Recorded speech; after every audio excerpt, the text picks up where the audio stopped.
여러분 안녕하세요. 편집자 K입니다. 오늘은 3월에 함께 읽고 싶은 책 몇 권을 가지고 왔습니다. 오늘은 세 권의 책을 보여드리려고 하는데요. 내용도 좋고 재미있는 책들인데 좀 가만히 보니까 형식적으로 특별한 점이 있는 책들이더라고요. 그래서 그 부분에 대해서 조금 자세히 말씀을 드리면 재밌지 않을까 생각을 하고 있습니다.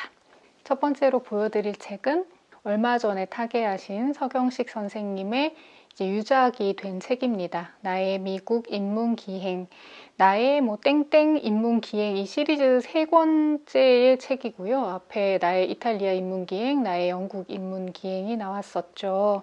제가 그 서경식 선생님 타계 소식이 들렸을 때 인스타그램 피드에도 올리기도 했는데요. 저한테는 굉장히 특별한 작가 중에 한 분이에요. 제가 제 인생의 작가를 말하는 자리가 있다면 빼먹지 않고 말하는 작가가 프리모 레비인데, 프리모 레비라는 작가를 저는 서경식 작가님을 통해서 알게 되었거든요. 디아스포라라는 말도 그랬습니다.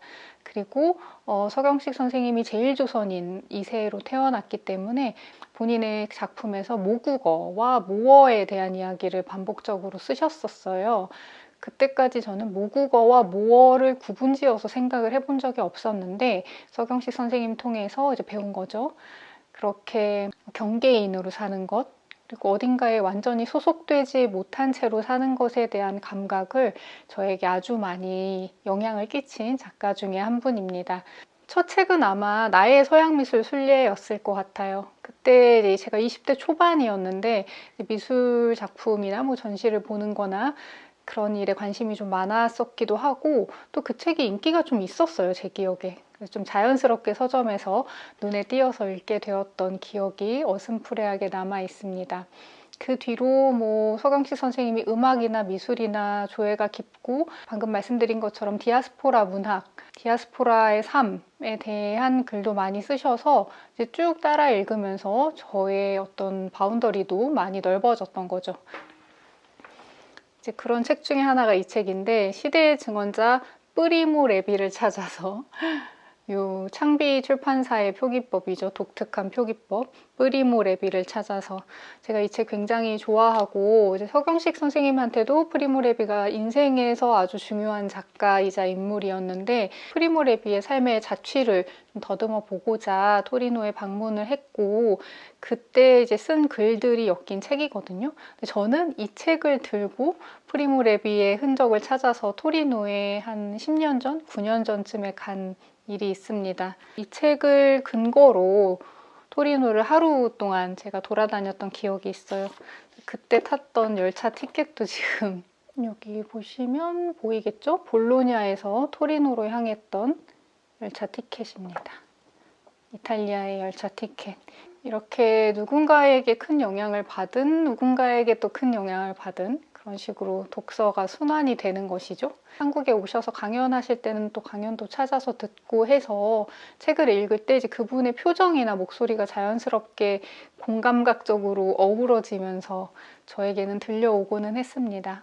이 책은 서경식 선생님의 여러 가지 글쓰기 스타일을 잘 아우르고 있는 책이에요. 문화예술과 정치사회를 잘 연결지어서 보는 눈을 가진 분이고, 개인적으로 여러 부침이 있을 때도 외국에 나가면은 미술관에 가서 그림들을 보고 그 그림들 앞에서 무언가를 생각을 하고 환기를 하고 하는 작업을 평생 이어온 분이라서 저도 되게 닮고 싶은 삶의 자세 중에 하나거든요. 그래서 이거는 이제 미국의 그런 좋은 작품들, 그리고 그때 당시 선생님의 마음속에 폭풍우처럼 일었던 여러 가지 생각들을 이 기행문의 형식으로 담은 책입니다. 사실 저는 미국에는 큰 관심이 없고 가본 적이 없는데, 제가 4월 달에 처음으로 미국 여행을 가게 됐어요. 친구가 뉴욕에 있기도 하고 이번 기회가 아니면은 미국에 한 번도 갈 일이 없겠다, 내 자의로는. 근데 한 번쯤 가봐야 될 것 같다는 어떤 생각도 드는 곳이죠.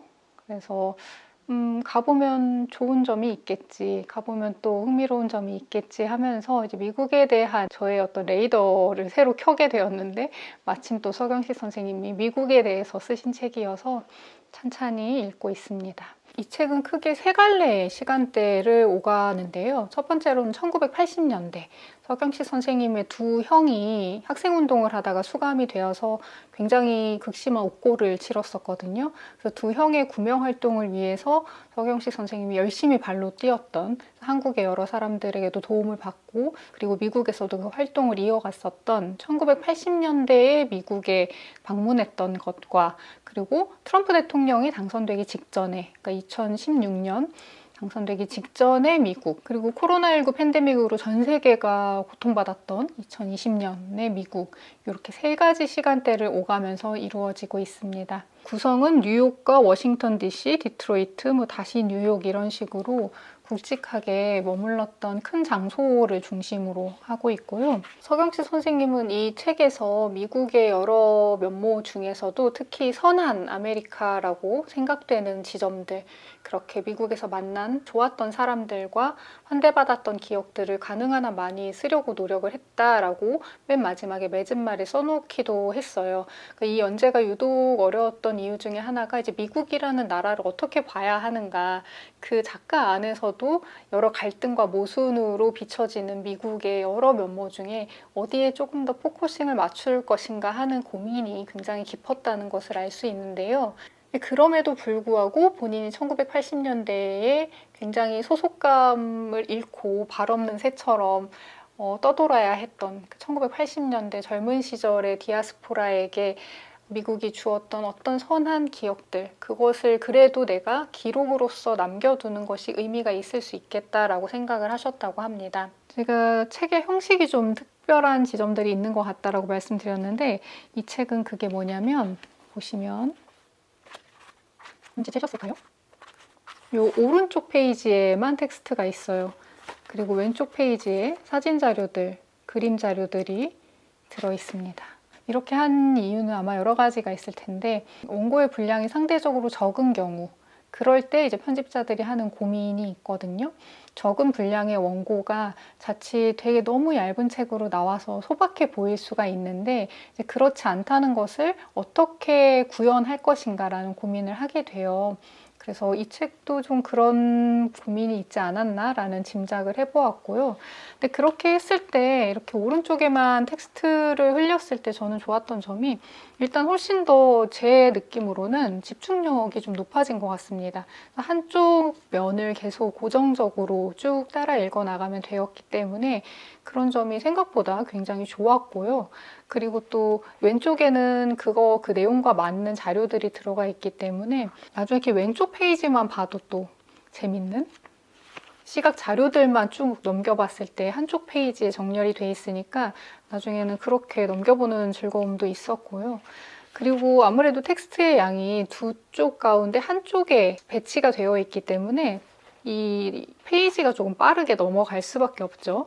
그래서 책을 읽고 있다는 감각을 조금 빠르게 느낄 수 있는, 완독의 기쁨도 빠르게 느낄 수 있는 그런 점이 좋았습니다.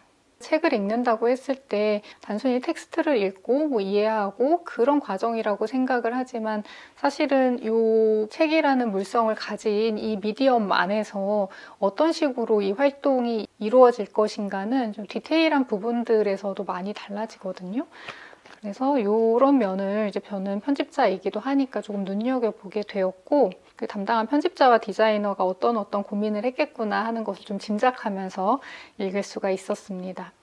그리고 요 왼쪽에 배치된 시각 자료들이 정말 좋은 게 많아요. 저는 서경식 선생님의 미술 순례 책들을 읽으면서 몰랐던 화가들, 작가들을 굉장히 많이 알게 되었거든요. 그리고 특히 이제 저의 취향에 맞는 그런 화가들을 서경식 선생님을 통해서 많이 알게 되어서, 그렇게 알게 된 익숙한 이름들도 많고, 또 이 책을 통해서 또 새롭게 처음 알게 된 작가들도 많았습니다.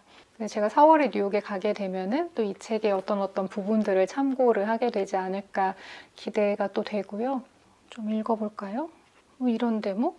고민 끝에 어차피 간다면 이참에 오고 갈 때 뉴욕에 들러 시간을 내서 예전에 방문했던 장소를 다시 찾아보는 것도 나쁘지 않겠다고 마음을 고쳐먹었다. 이제 내 나이를 생각하면 앞으로 미국을 여행할 기회는 더 이상 없을지도 모른다는 생각도 들었다. 그러자 먼 옛날 기억의 단편도 되살아났다. 좋은 기억만이라고는 말할 수 없지만 나라는 인간의 중요한 일부를 이루고 있는 그런 절실한 기억이다. 그 기억들은 내 속에 있는 선한 아메리카의 기억과도 연결된다. 근데 이 책을 읽는 저는 이것이 선생님의 마지막 미국 기행이라는 것을 실제로 알고 있잖아요. 그래서 아무래도 조금 더 뭉클한 마음으로 이 책을 읽어 나가게 되었던 것 같아요.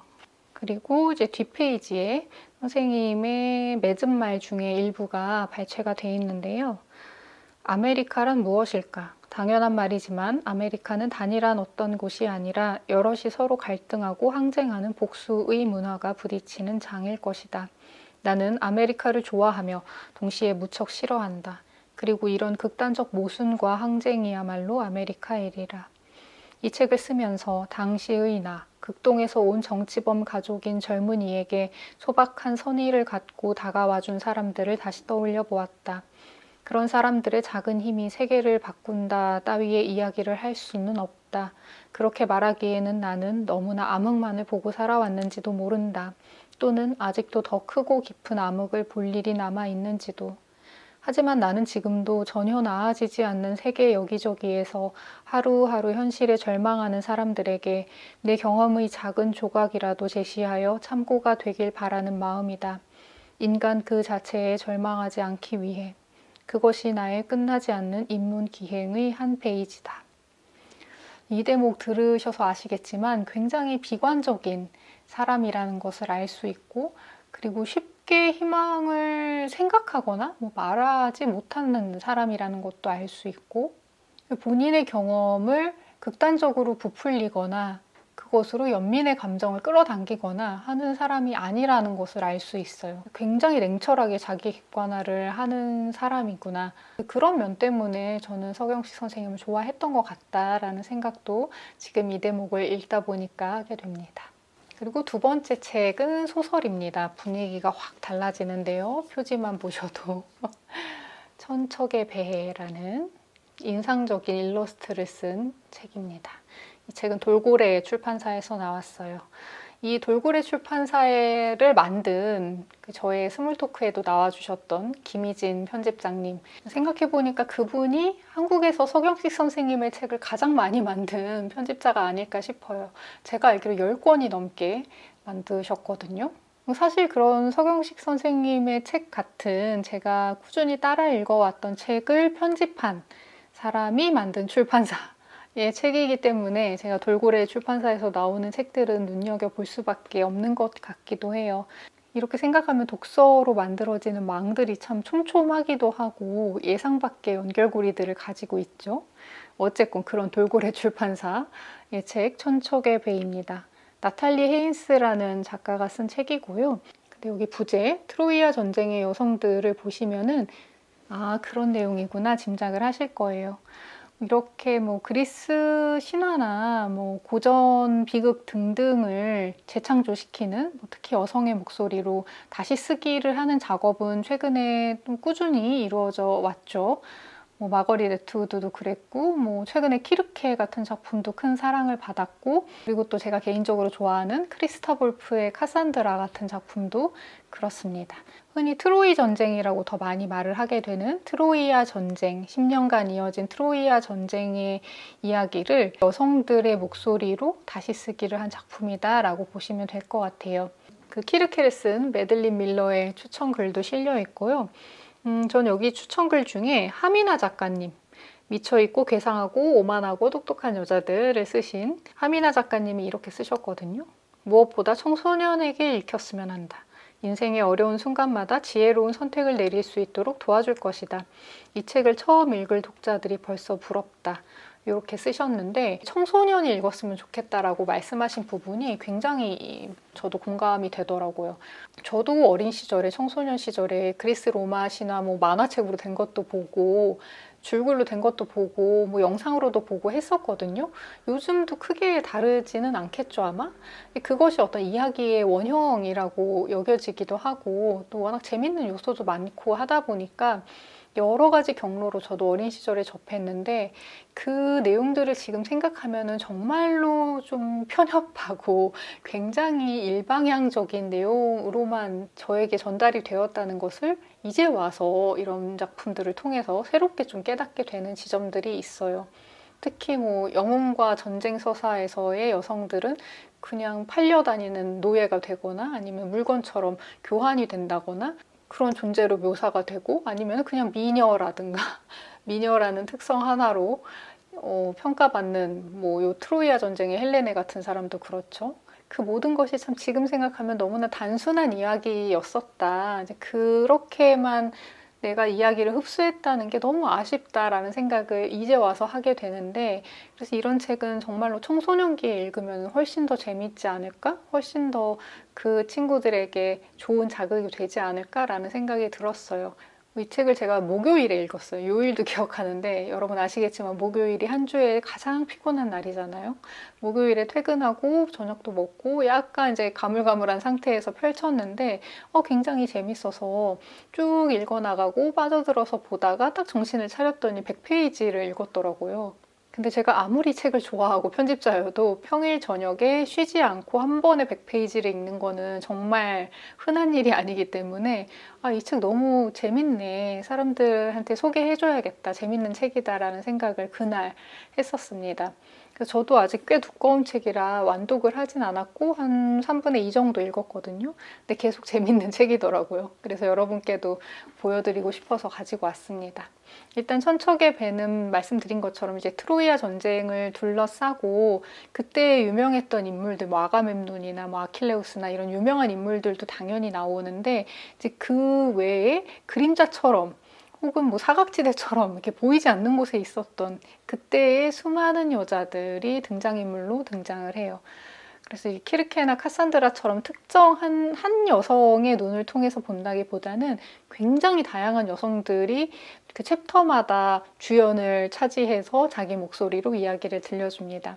그러다 보니까 각 여성들에 맞는 목소리로 작가가 문체나 톤을 많이 바꿔가면서 써야 했을 텐데 이제 그것을 굉장히 잘 해냈고 그것을 또 한국어로 홍한별 선생님이 너무 또 잘 옮겨주셔서 그 여성들의 캐릭터에 맞는 목소리 그리고 어떤 신분이나 위치에 따른 목소리들 그리고 성격들 같은 것을 다 다르게 재미있게 읽을 수가 있었어요. 첫 문장이 이제 칼리오페로 시작을 하는데요. 노래하소서 무사 여신이여 남자가 말하네. 여기 이제 아시는 분들은 아시겠지만 이게 호메로스의 일리아스의 첫 문장이죠. 노래하소서 무사 여신이여 남자가 말하네. 여기서 남자는 아마도 호메로스로 추정이 됩니다. 하지만 이런 배경 지식이 전혀 없어도 읽는데 아무 상관이 없고 그래서 이렇게 이어집니다. 그런데 날선 말투를 들어보면 도무지 부탁이 아닌 것 같아. 내가 저자의 소원을 들어줄 마음이 있었다면 그냥 전사가 아침 전투를 준비하며 숫돌에 단검을 갈듯 시인이 내 이름에 대고 어조를 날카롭게 가다듬는 것이겠거니 했겠지. 하지만 오늘 나는 영감을 주는 여신이 될 기분이 전혀 아니야. 저 사람은 나로 산다는 게 어떨지 생각해보지도 않았을 거야. 당연하지. 시인들은 죄다 자기 생각만 하니까. 그렇더라도 나한테 변함없는 관심과 지지를 요청하는 자기 같은 인간들이 날마다 얼마나 많을지 한 번도 생각해보지 않았다니 놀라워. 이 세상에 대체 얼마나 많은 서사시가 필요하기에 그럴까. 이 표지의 여성이 금발머리가 아니라서 조금 더 낯설면서도 익숙한 묘한 느낌을 주는 것 같아요. 제목이 되게 특이하죠. 천척의 배. 천척의 배를 끌고 아테네에서 트로이아로 그리스인들이 전쟁을 하러 왔습니다. 네, 이제 그때의 여성들의 삶을 이 책을 통해서 한번 들여다보시면 좋을 것 같아요. 그 세 번째 책도 좀 특이한 책이에요. 뱅하민 라바투트의 매니악이라는 책입니다. 얼핏 보면은 소설 같지 않죠? 하지만 소설이에요. 제가 이번에 구정 연휴 때 읽으면 좋을 책으로 인스타 스토리에도 올렸었는데 그때 아마 못 보신 분들도 계시겠지 싶어서 제 채널에서도 한번 보여드리려고 가지고 왔어요. 뱅하민 라바투트는 1980년생 작가입니다. 우리가 세상을 이해하길 멈출 때가 2021년 부커상 최종심에 오르면서 화제가 됐었고 한국에도 그 책으로 알려졌죠. 제가 이 우리가 세상을 이해하길 멈출 때를 본 순간을 잊을 수가 없는데 그 첫 챕터 첫 챕터를 읽고 정말 소름이 너무 끼치면서 내가 최근에 읽은 글 중에 가장 강렬하다. 이건 뭐지? 도대체 이 사람은 뭐지? 라는 생각이 들었었어요. 그 책이 재작년 여름에 나왔었거든요.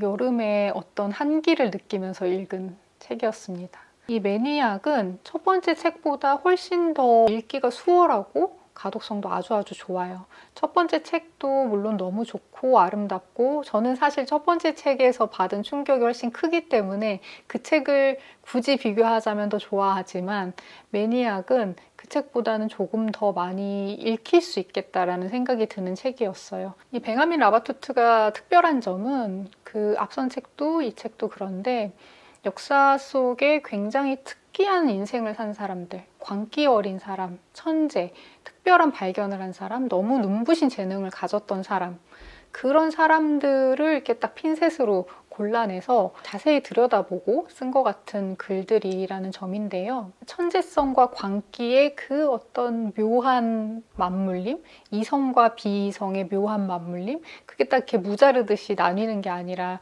다 어딘가 서로를 닮아 있을 수 있겠구나라는 생각을 한 것 같아요. 그래서 역사 속에 실제하는 인물과 사건을 가지고 와서 그것을 자기가 아주 충분히 조사를 해서 먼저 논픽션으로 쭉 다 쓴다고 해요.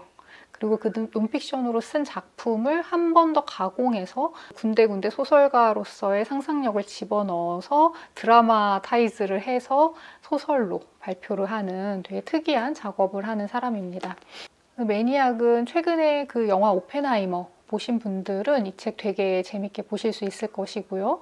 그리고 꼬꼬무 같은 예능 있잖아요. 여러 사람이 나와서 그때 사실은 하면서 각자 다른 목소리로 어떤 인물이나 어떤 사건을 말해주는 그런 형식의 스토리텔링을 좋아하시는 분들은 또 이 책을 좋아하실 것 같아요. 목차가 3명의 인물로 되어 있어요.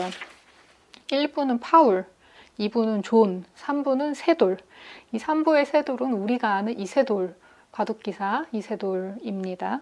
이 세 사람이 어떤 사람이었고 역사 속에서 어떤 이상하게 빛나는 지점에 서 있었는지 이런 걸 내용을 구체적으로 말씀을 드리면 오히려 더 그것을 진입장벽으로 느끼실 수 있을 것 같아서 내용을 구체적으로는 말씀을 안 드리려고 해요. 물리학자, 양자역학, AI 그런 것에 평소에 크게 관심이 없으신 분들도 괜히 그런 키워드에 너무 물러서지 마시고 저처럼 광기, 비이성, 천재 이런 것들에 관심이 있으시다면 충분히 재밌게 읽으실 겁니다.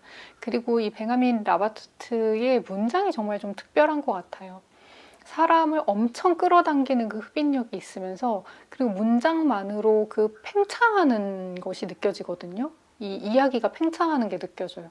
이러다가 이 이야기가 터져버리면 어떡하지? 라는 생각이 들 정도로 이 독자들을 쥐락펴락하는 솜씨가 정말로 너무너무 탁월합니다. 문장으로 사람의 마음을 어떻게 뒤흔들어 놓으면 되는지를 아는 것 같아요. 자기 이야기의 어떤 부분을 어떻게 강조할 것인가. 과장하는 방식이 될 수도 있고 굉장히 적은 분량의 문장으로 집중해서 강조할 때도 있거든요. 그런 요소들을 너무 기가 막히게 잘 써가지고 이 내용을 따라가는 것도 따라가는 거지만 이 작가가 어떤 생각으로 이렇게 구성을 했는가를 보는 그 재미도 커서 처음에 말씀드린 것처럼 어떤 형식적인 측면의 즐거움도 있는 책입니다. 가령 2부의 존 또는 이성의 광기 어린 꿈 이것은 이렇게 2부가 있어요. 2부 넘기면 바로 소설이 이어지는 게 아니에요. 이렇게 어떤 책에 발췌문이 있고 이런 식으로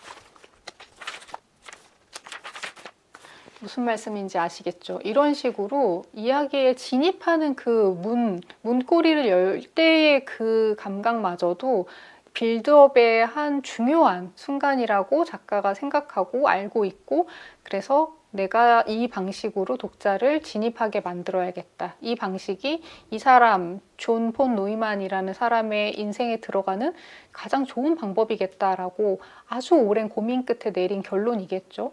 그 방식으로 독자들을 서서히 이제 끌어당겨서 이야기의 시작부터 범상치 않은 방금 보여드렸던 애덤 커티스 내 머릿속을 떠나지 않는 당신의 일부를 쓰고요. 이제 윗부분은 좀 기니까 패스를 하고 이렇게 읽어볼게요. 그는 20세기를 통틀어 가장 똑똑한 사람이었다.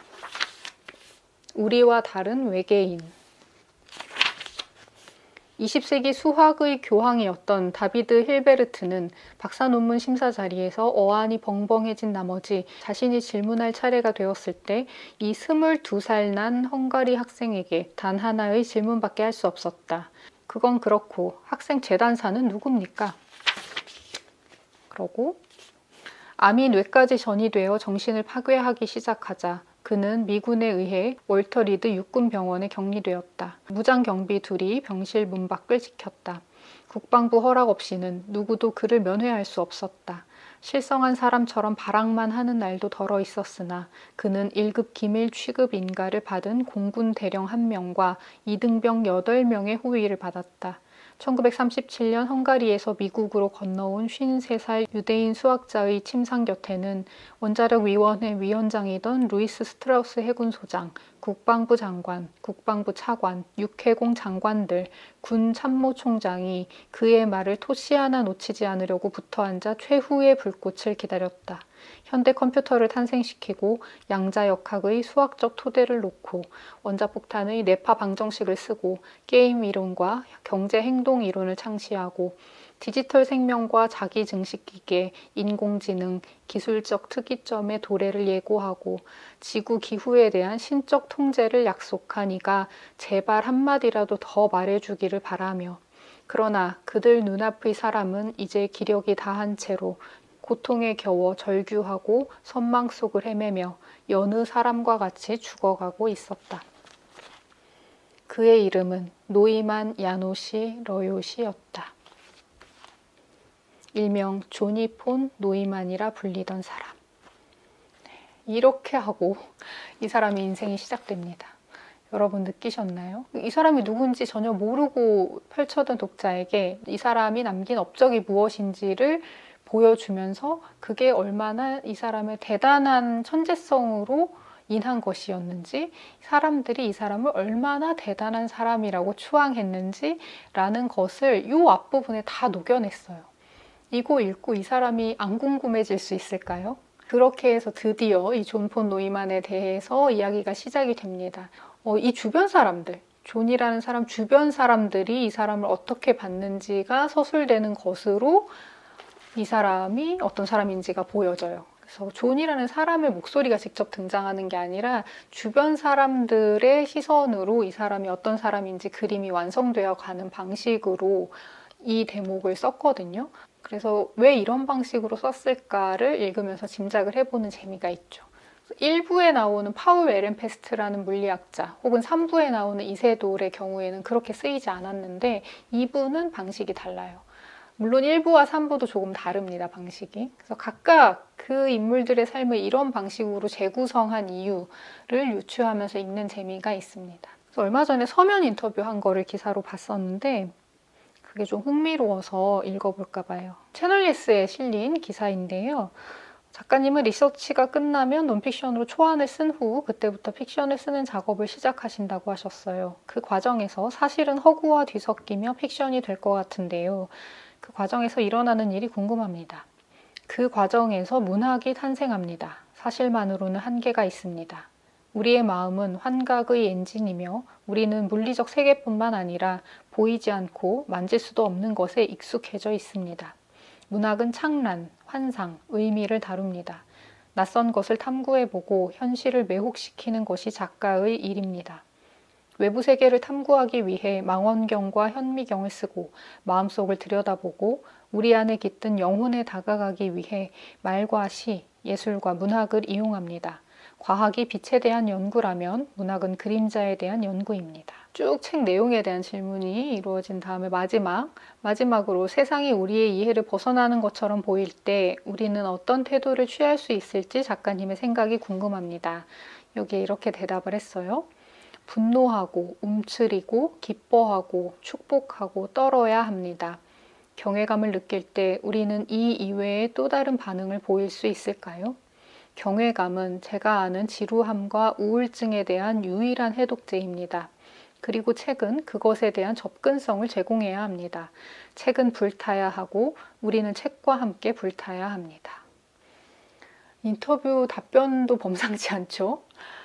책은 불타야 하고 우리는 책과 함께 불타야 합니다. 네, 정말 이 작가와 이 작가의 작품 세계를 본인이 한 문장으로 정리를 너무 잘해준 그런 문장 같습니다. 그래서 이 작가의 문학적 야심이 이 다음에 어디로 뻗어갈까가 좀 궁금하고, 이 방식을 고수해서 앞으로 몇 권을 더 작업을 할지 아니면 또 완전히 새로운 곳으로 눈을 돌릴지, 이 작가의 앞으로의 행보가 좀 궁금한, 작가가 궁금해지는 책이기도 했습니다. 그래서 매니악도 읽어보시고, 매니악 재밌다 하시는 분들은 우리가 세상을 이해하길 멈출 때도 꼭 한번 읽어보셨으면 좋겠습니다. 네, 여러분, 이렇게 3월에 함께 읽고 싶은 책을 3권을 보여드렸어요. 3권이 전부 좀 개성이 강하고 다 다른 느낌의 책들이라서 어떻게 보셨을지 궁금하고, 또 이 중에 어떤 책이 마음에 남으셨을지도 궁금한데요. 여러분의 독서 생활에 모쪼록 작은 도움 혹은 즐거움이 되었으면 좋겠다는 생각을 오늘도 해봅니다. 네, 여러분 여기까지 봐주셔서 정말 감사드리고요. 이제는 좀 봄을 기다려도 되겠죠? 올겨울이 제법 혹독했던 것 같아서 다가올 봄이 더 기대되기도 합니다. 여러분, 그러면 한 주 잘 마무리하시고 또 다른 한 주 힘내서 시작을 해보시기를 바라겠습니다. 감사합니다.